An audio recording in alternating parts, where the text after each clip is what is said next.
आइए देखते हैं खबरें। अखिल भारतीय कांग्रेस कमेटी के महासचिव और मध्य प्रदेश के प्रभारी रणदीप सिंह सुरजेवाला आज इंदौर प्रेस क्लब पहुंचे, जहां उन्होंने मीडिया से चर्चा की। सुरजेवाला ने कहा कि भाजपा जातिगत जनगणना की घोर विरोधी है।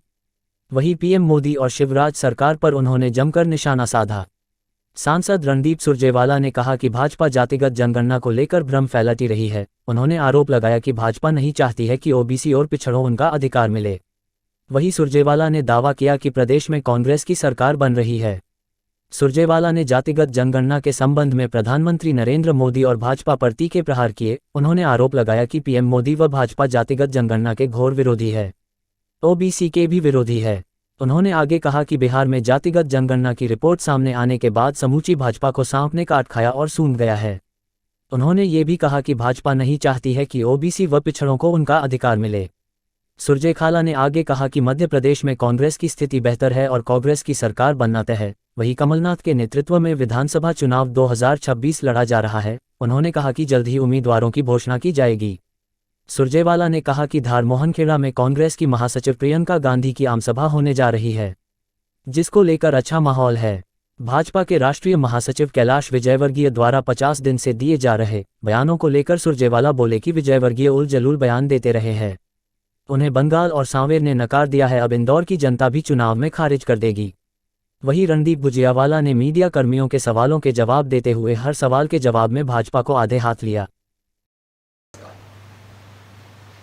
और इसके लिए 2 विभागों को अलग अलग जिम्मेवारी सौंपी गई ताकि ये जल्दी हो सके। एक विभाग के मंत्री थे श्री मुकुल वासनिक जी, जो आपके पड़ोस में महाराष्ट्र से आते हैं, और एक विभाग की मंत्री थी जो दलितों की बहुत बड़ी नेत्री हैं, पड़ोस के राज्य की इस समय प्रभारी भी हैं, वो थी कुमारी शैलजा जी। ये सेंसस 2013 में कंप्लीट हो गया एंड में। आपको मालूम है कोई भी सेंसस होगा उसके बाद उसे कंपाइलेशन किया जाएगा, और इसका कंपाइलेशन हो रहा था जब चुनाव हो गए। 2014 से 2023 आ गया।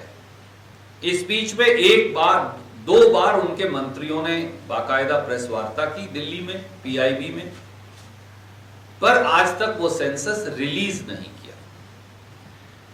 सारा पूरे हिंदुस्तान की जातिगत जनगणना का सेंसस मोदी जी के पास है। कांग्रेस पार्टी ने ये करवाया था, करवाकर वो कागजात माननीय नरेंद्र मोदी जी के पास हैं। सर मैं आता हूं, दुर्भाग्य से मोदी जी और उनकी सरकार का यानी भाजपा का यह कहना है कि हम उस सेंसस को स्वीकार नहीं करेंगे। मेरा यह पूछना है इस देश के एक नागरिक के तौर पर भाजपाइयों से, जब आपके पास पूरा देश का जातिगत जनगणना का डेटा है तो भाजपाई उसे रिलीज क्यों नहीं करते? दूसरा सर, पहले सवाल का जवाब, लास्ट मेजर रिक्रूटमेंट सरदार मनमोहन सिंह जी ने की थी। कुछ पद रिटायरमेंट प्रक्रिया की वजह से खाली होंगे, मेरे पास हैंडी डेटा नहीं है। इस समय पर 9,76,000 पद खाली पड़े भारत सरकार में, जो कभी नहीं हुआ। इस देश के 75 साल के इतिहास में भारत सरकार में 10 लाख लगभग समझ लीजिए, क्योंकि इतनी देर में कोई और रिटायरमेंट भी आ गई होंगी, 10 लाख पद कभी खाली नहीं रहे।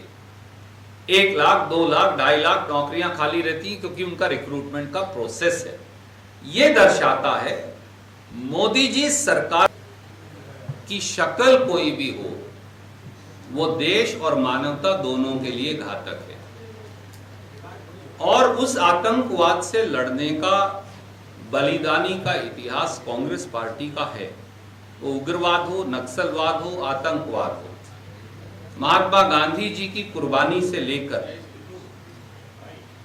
और इंदिरा जी, राजीव जी की कुर्बानी तक, सरदार बेन सिंह की कुर्बानी से लेकर नंद कुमार पटेल और विद्याचरण शुक्ला जी की कुर्बानी तक, हमने अपने लहू से इस देश में फैले आतंकवाद और नक्सलवाद से हम लड़े हैं और इस देश की प्रदेशों की रक्षा की है। इसलिए जो व्यक्ति या संगठन आतंकवाद फैलाए उससे भारत सरकार को कड़ाई से निपटना चाहिए।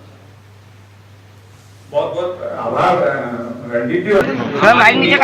प्रियंका गांधी जी कल धार में एक बहुत बड़ी जनसभा को संबोधित करेंगी।